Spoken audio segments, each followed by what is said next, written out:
તારીખ છે 20 જાન્યુઆરી 2026 અને આખી દુનિયાના ફાઇનાન્શિયલ માર્કેટમાં જાણે ભૂકંપ આવી ગયો છે. રોકાણકારોમાં ડરનો માહોલ છે અને માર્કેટ ખુલવાની થોડી જ મિનિટો બાકી છે, પણ સંકેતો ખૂબ જ ખરાબ છે. પણ આ તોફાન પાછળનું અસલી કારણ શું છે? ચાલો આજે એ જ સમજીએ. આટલા વર્ષોથી એક સીધો સાધો નિયમ હતો. જ્યારે શેર માર્કેટ પડે ત્યારે સરકારી બોન્ડ્સમાં પૈસા રોકો, કારણ કે એ સુરક્ષિત છે. પણ આજે એ નિયમ જ તૂટી ગયો છે. શેર અને બોન્ડ બંને એકસાથે નીચે જઈ રહ્યા છે. તો અચાનક એવુંથી શું બદલાઈ ગયું? માર્કેટ ખુલ્યા પહેલાંના આંકડા જુઓ, બધા લાલ નિશાનમાં છે. ડાઉ જોન્સ લગભગ 0.5%, નેસ્ડેક 1.6% અને S&P 500 0.5% નીચે જવાની તૈયારીમાં છે. આ કોઈ નાનો મોટો ઘટાડો નથી. આ સ્પષ્ટ સંકેત છે કે લોકો ગભરાઈને પોતાના પૈસા બજારમાંથી બહાર કાઢી રહ્યા છે. સામાન્ય રીતે શું થાય? શેર માર્કેટ પડે તો લોકો બોન્ડ્સ તરફ ભાગે, જેને સેફ હેવન માનવામાં આવે છે. પણ આજે તો બધું જ એકસાથે પડી રહ્યું છે. શેર પણ અને બોન્ડ પણ. માર્કેટ માટે આ એકદમ નવી અને સાચે જ એક ખતરનાક પરિસ્થિતિ છે. આનું અસલી કારણ છે ને એ બોન્ડ માર્કેટમાં છુપાયેલું છે. અમેરિકાના 10 વર્ષીય ટ્રેઝરી બોન્ડ પરનું વળતર એટલે કે યીલ્ડ ઉછળીને 4.30% પર પહોંચી ગયું છે. સાવ સાદી ભાષામાં કહીએ તો જેટલું યીલ્ડ વધે એટલી બોન્ડની કિંમત ઘટે. આનો સીધો મતલબ એ છે કે લોકોને હવે અમેરિકન સરકારના દેવા પર પણ ભરોસો નથી રહ્યો. કેમ? કારણ કે તેમને મોંઘવારી વધવાનો અને આર્થિક વિકાસ ઘટવાનો ડર લાગી રહ્યો છે. તો આખી બજારમાં આટલી બધી અફરાતફરી મચી કેમ છે? આની પાછળ કોઈ ખરાબ ઇકોનોમિક ડેટા નથી, પણ એક એવી રાજકીય ઘટના છે જેણે બધાને હચમચાવી દીધા છે. અને એનું નામ છે ગ્રીનલેન્ડ અલ્ટિમેટમ. અમેરિકાએ યુરોપ પર નવા ટેરિફ લગાવવાની જાહેરાત કરી, પણ શરત શું મૂકી ખબર છે? ગ્રીનલેન્ડ અમને વેચી દો. મતલબ કે કાં તો અમને ગ્રીનલેન્ડ આપો, નહીં તો વેપારમાં મોટું નુકસાન ઉઠાવવા તૈયાર રહો. ઇતિહાસમાં કદાચ પહેલીવાર કોઈ દેશે વેપાર નીતિનો ઉપયોગ જમીન માંગવા માટે કર્યો છે. અને આ ધમકી કોઈ એક દેશ માટે નથી. 8 મોટા યુરોપિયન દેશોને ટાર્ગેટ કરવામાં આવ્યા છે. ડેનમાર્કને, કારણ કે ગ્રીનલેન્ડ ટેકનિકલી એમના અધિકાર ક્ષેત્રમાં આવે છે. જર્મની અને ફ્રાન્સ, જે યુરોપના આર્થિક પાવરહાઉસ છે. અને સાથે સાથે બીજા નોર્ડિક દેશોને પણ, જેથી આખા વિસ્તાર પર દબાણ વધારી શકાય.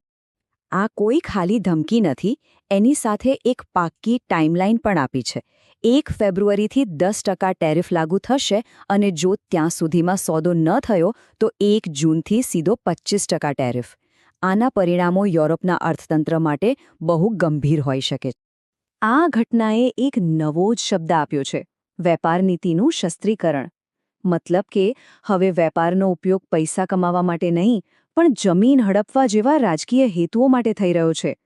આ એક એવું જોખમ છે જેની ગણતરી દુનિયાના કોઈપણ ફાઇનાન્શિયલ મોડેલે કરી ન હતી. હવે એવું ના વિચારતા કે આ ગ્રીનલેન્ડનો મુદ્દો અચાનક ક્યાંથી આવી ગયો. ના, આ તો એક મોટા ચિત્રનો નાનકડો ભાગ છે.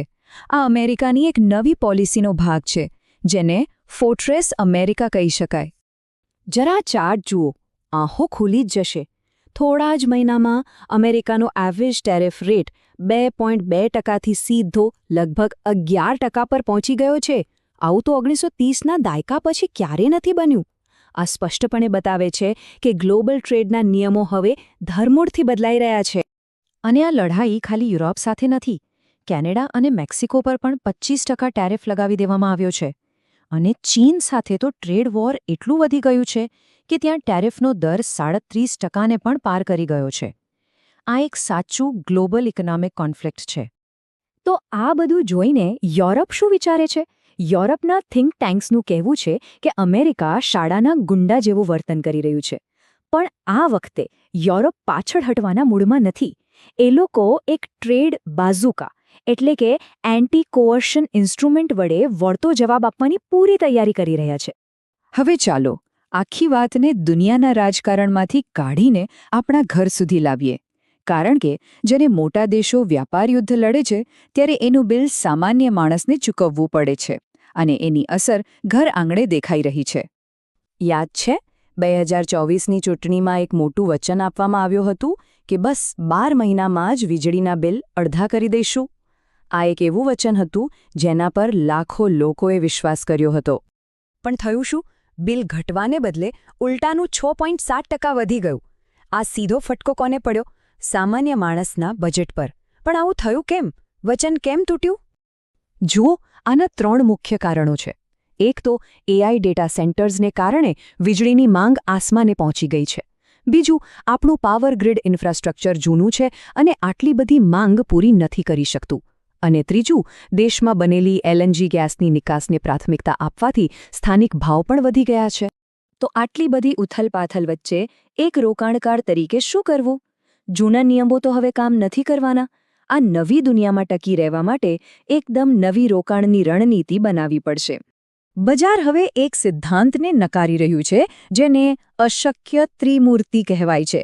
સાદી ભાષામાં કહીએ તો કોઈ પણ દેશ એકસાથે 3 કામ ના કરી શકે: વેપાર યુદ્ધ ચલાવવું, સરકારનો ખૂબ ખર્ચ કરવો અને મોંઘવારીને કાબૂમાં રાખવી. આર્થિક રીતે આ શક્ય જ નથી અને બજાર હવે એ ભૂલની સજા આપી રહ્યું છે. આ જ કારણે જૂની 60-40 વાળી સ્ટ્રેટેજી, એટલે કે 60% સ્ટોક્સ અને 40% બોન્ડ્સ, હવે ભંગાર થઈ ગઈ છે. હવે લોકો રિયલ એસેટ્સ, એટલે કે એવી વસ્તુઓ તરફ ભાગી રહ્યા છે જેને તમે અડી શકો, જેમ કે સંરક્ષણનો સામાન, ઊર્જા અને કોમોડિટીઝ. આ બદલાવ કેટલો જબરદસ્ત છે એ આ આંકડા ઉપરથી સમજાશે. એક તરફ એનવીડિયા જેવી ટેક કંપનીઓના શેર 2-3% તૂટી રહ્યા છે, તો બીજી તરફ લોકહેડ માર્ટિન જેવી ડિફેન્સ કંપનીઓના શેરમાં 4-7%નો ઉછાળો જોવા મળી ગયો છે. ટૂંકમાં કહીએ તો જે એઆઈ ટ્રેડ હતો એ હવે અટકી રહ્યું છે અને વોર ટ્રેડ, એટલે કે યુદ્ધને લગતો વેપાર, એની જગ્યા લઈ રહ્યો છે. રોકાણનું ફોકસ ટેકનોલોજીના ભવિષ્યમાંથી ખસીને ભૌગોલિક રાજકીય સુરક્ષાની વાસ્તવિકતા પર આવી રહ્યું છે. આ એક બહુ જ મોટો ફેરફાર છે. અને આ બધું આપણને એક મોટા સવાલ પર લાવીને ઊભું રાખે છે. જ્યારે કોઈ દેશની પોલિસી આટલી અણધારી અને વ્યક્તિગત ઈચ્છાઓ પર આધારિત બની જાય, તો પછી બજારમાં જોખમની અસલી કિંમત શું ગણવી? આ એ સવાલ છે જેનો જવાબ આખી દુનિયા શોધી રહી છે.